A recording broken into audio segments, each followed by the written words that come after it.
I have been waiting a long time to make this video. You've probably seen this bike on the internet. It's the Ozark Trail G1 Explorer. This is a $250 gravel bike that you can find on the shelves at Walmart. It just came in for service in our service department. I've not seen this bike in person before today. Haven't had a chance to get my hands on it, actually take it for a spin, and get an idea of what is all the craze behind this bike. Obviously, bikes at this price point, if they can blow past certain expectations of quality, then they get talked about a lot online. And I can tell you at first glance that I can see why there's been a lot of hype about this bike.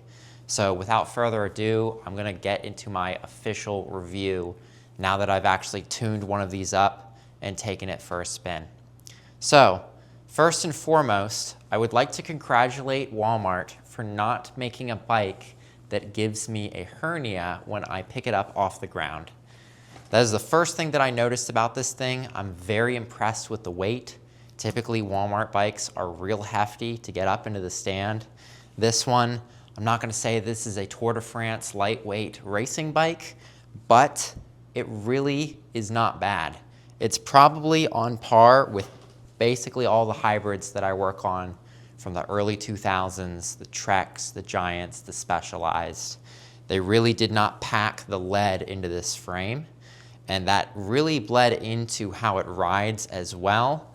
As most of you are probably familiar, some of those heftier frames that you get at Walmart or Target, they not only hurt your back when you're going to lift the bike, but they do very significantly impact the ride quality. I'll get into the ride quality in a little bit, but first let's talk a little bit more about the specs.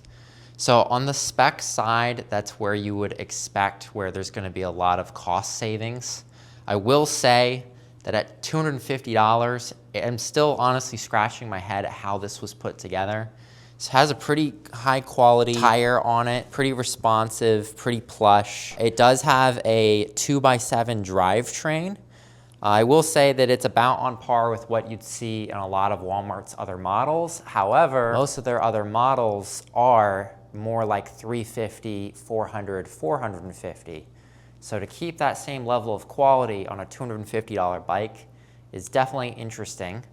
I would say that the one thing I would harp on is going to be the brakes. Even though it does have disc brakes, which we are starting to see a little bit more mainstream on lesser and lesser expensive bicycles, I can't say I was entirely impressed with the stopping power on these bikes. That being said, I have seen bikes closer to the $1,000 price point where the disc brakes are also a little bit underpowered.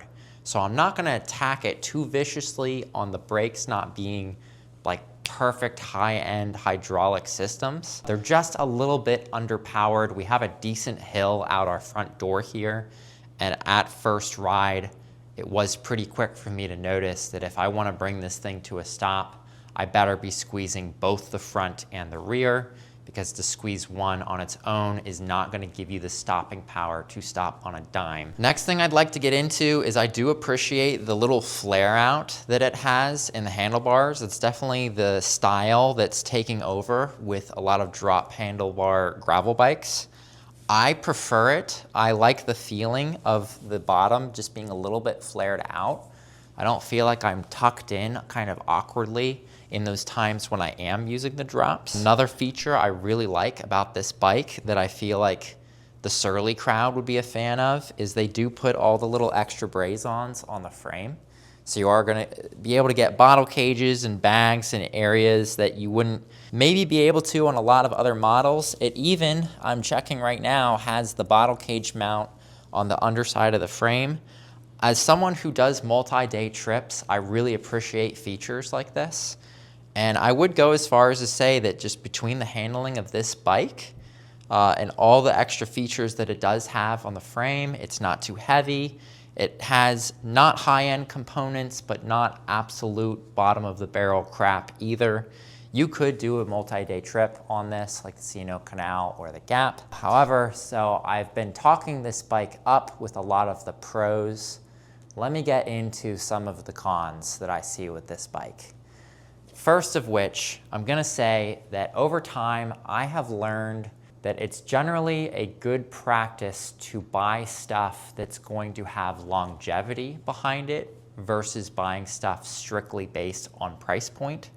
This bike does get a lot of hype because of the price point. However, like I said, this is in our service department for a tune-up. You can see that this is not an old bike by any means.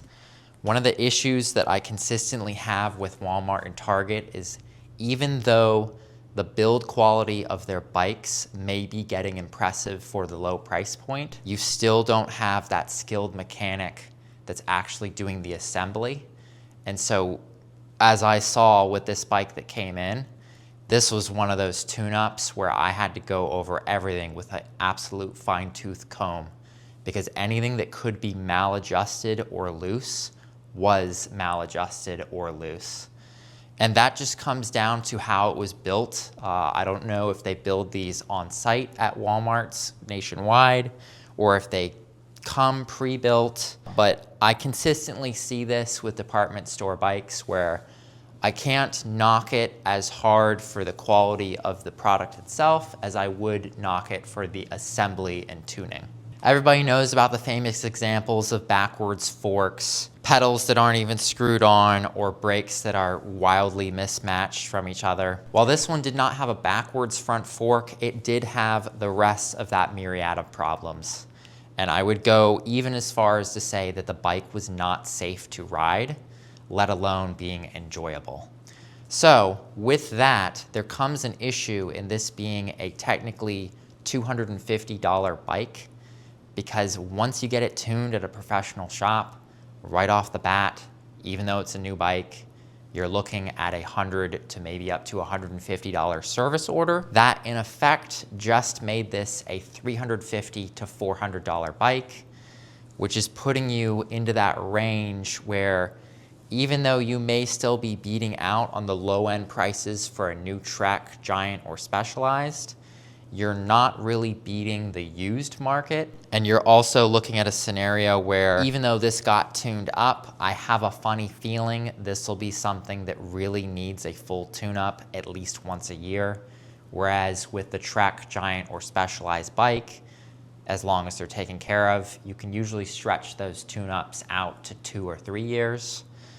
So it's kind of the same story that it always is with department store bikes. Even though this is really impressive for the price point, once you factor in that increased need for higher frequency TLC that you just inevitably get with some of the componentry that are on these department store bikes, from a more scrutinized economic standpoint, you are looking at something that's a little bit more expensive to own in the long run.